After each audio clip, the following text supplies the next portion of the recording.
What's up YouTube, it's your boy Gene from Gray Matter Games, and I'm back with another Gotham Knights video, and where I'm going to briefly talk about what Gotham Knights did wrong and give basically an opinion on what I would have done, or at least hopefully what the community would have wanted in terms of changes for the future of Gotham Knights, because I genuinely believe, I hope we get a second game. I really do hope we either get a prequel or a sequel, or simply that the Gotham Knights universe expands upon itself. I want to see more games from Warner Brother Montreal, because I think they did an overall very good game for the first time.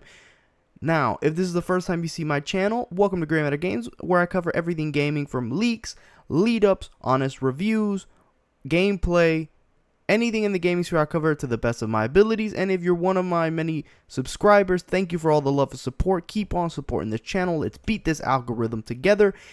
Hit that like button, hit the subscribe button, hit the bell for notifications so that we can see this channel grow. Let's get right into this video. It's going to be a real quick one. What did Gotham Knights do wrong? Well, I think the transmogs, or I think it's the transmogs, the mods, the things, the elemental things you can add towards your rarity, outfit, weapon, or melee range, everything like that.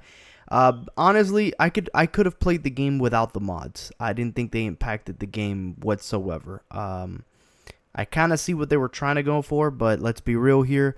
I said it in my review. It seems like they went for a more Marvel's Avengers route when this game was being produced, and I guess when Marvel's Avengers flopped at the beginning, they kind of pivoted and went in a different direction. There are some elements in here sprinkled upon something that feels like Marvel's Avengers, and this was one of those that honestly I could have given no craps about. I appreciate it, but I didn't care about it. Another thing is the loot system. For their next game, don't have a loot system. Don't have a loot system. I'm happy that it's not money hungry, that's not microtransaction like that, but I just think expand upon the tree system they have. They have a really good tree system. It's kind of like the Arkham Origin tree system, kind of like the tree system we've seen in Assassin's Creed and stuff like that. And I really do like that tree system. So if there's anything involving upgrades and stuff, just have tree systems. That I think is really good. So that's what I would have changed. In terms of the mods, I wouldn't even have had them in the game, period. If you wanted to add some sort of crafting, like crafting to be something, just go out of your way to find technology. I mean, go out of your way around the world, you know, and find these scraps somehow, you know. Remember back in the Spider-Man games, Arkham games, Guardians and stuff like that, you would have moments in the campaign where your character feels strange, or they find an equipment and they make use of it later on in the campaign, and that becomes a permanent upgrade. That kind of system would have been epic here, and that would have been fine. And they kind of tried to do that with the traversals, but the traversal was very tedious in the grind of trying to unlock knighthood. I think it was very, very tedious. The skins, I think the skins were really cool. How you unlock them, I wish they were more specific on how you get them, not just, you know, I'm playing it and boom, I just got it. I kind of wish there was a more direct way, like letting us know how to get them. Another thing is, I thought the story started off strong. The story started off strong all the way up towards the big character reveal when it comes to Court of Owls. I kind of wish if you had to expand the story longer, do it if it meant flushing out the story. I really wish they wouldn't have rushed it. I felt like the ending kind of felt rushed. And then with the League of Assassins stuff, that also felt rushed. Like, we kind of forgot that they're in the game. Let's just bring them in to resolve that situation. The ending of what happens in the end, that was fine. But just leading up from the moment the climax starts to the very end of the resolution, something about it just feels rushed. I would have, you know, done better there. They did a really good job with the villains that was there. I would have added more. I've said in my video of what Gotham Knights DLCs, what I would like, link above, stuff like that. I would love more villains going in. Hopefully they add them post-launch. Hopefully in Gotham Knights 2 or the Batman prequel or whatever, you know, Warner Brother Montreal game set in the Gotham universe. I hope we get more villains, because it would add more variety to overall the expansion of the universe. Another thing is, I think they did a good job. I know I'm in the small group for this one, but I think they did a good job in having like criminals, like a variety of criminals. A lot of people say that's a bad thing, and I'll get into it. That it's bad. It's good and bad. But when you play Arkham, what do you got? The goons that would punch you, the goons with the knife, the goons with the body armor, the goons with the rifles and the riot shields. But they're all overall generic goons. A couple big guys here and there, and then a couple potential like bosses here and there. But really, not much. In Spider-Man, PS4, and Miles Morales, it was the same shenanigan. Once you've beaten the main criminals of the campaign, and I'm not saying bosses, I'm talking Mr. Freeze goons, Joker goons, Scarecrow goons, Spider-Man, we had the goons that were with the what is it? Is it Mr. Negative? Is that the dude's name? The main villain, the Asian dude with the superpowers. Once you beat him, then you're left with the mercenaries. You beat the mercenaries, you're kind of left with just goons. And what I mean is, Gotham Knights did a good job of introducing not only the factions, but keeping the factions relevant in free roam, why they're still there. I hope going forward we get more of that.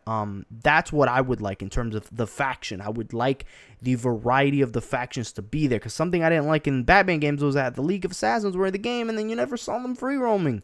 I never liked that. And I do appreciate, although very small, the Court of Owls were still in this free roam, or the League of Assassins were in the free roam. I kind of wish they were there longer, which again, that's the negative. I really wish they were more spread around the world. Going forward, I hope when you introduce new factions in other installments or other superhero games in the DC universe, or anything Warner Brother Montreal does superhero related, I hope that the factions not only stay in the free roam, but we also get a better job in variety, because I'm not complaining about the big brutes. I thought they were fine. There was diversity there. I thought there was diversity in some of the thugs as well. It's just the generic thugs, the ones that run up to you with their hands or a bat or something. I kind of wish there was more, more options. Also, I'm not gonna lie, the League of Assassins, they were a pain in the butt. I kind of wish they needed to be nerfed. Also, I hope there is, and I know Warner Brothers Montreal, they didn't invent this, but I would have loved for a future Batman game to have like Riddler trophies. I know that's an Arkham thing, but I just felt like, and I'm not saying they have to be Riddler stuff, but this game's equivalent of Riddler trophies, or in this case, Spider-Man had the equivalent of fighting items around the world. I just thought it could have been handled better. I didn't really care too much about the Batman caches and stuff. I kind of wish they were sprinkled around better.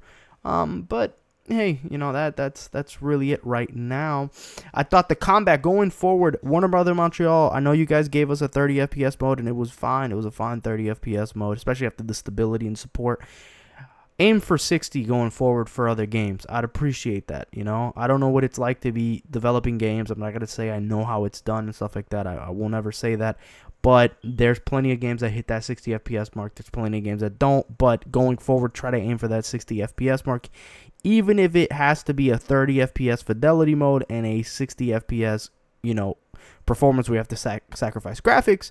Hey, to be honest, and what would I do to resolve that? Well, it depends on the console, right? With the Xbox Series S, I'll give you an example. Elden Ring has a 40. I think Digital Foundry said something in the lines of like, hey, Elden Ring has a 45 FPS, mode, since they can't really hit the 60 FPS mode consistently. There's a 45 thing where they are able to maintain the graphics but have better than 30 FPS thing. So I kind of hope 45 is a nice starting point. I mean, hey, that's just on me. I don't know anything about gaming development. But hey, try to aim for 60. I mean, that's all I'm saying. I think the casting is great, but in the future, can we get a better voicing Batman? That's a nitpick for me. I didn't like the voice actor of Batman. I wish we can get the guy from Arkham Origins back. I thought that was better. Also, try to avoid like cringy lines, honestly.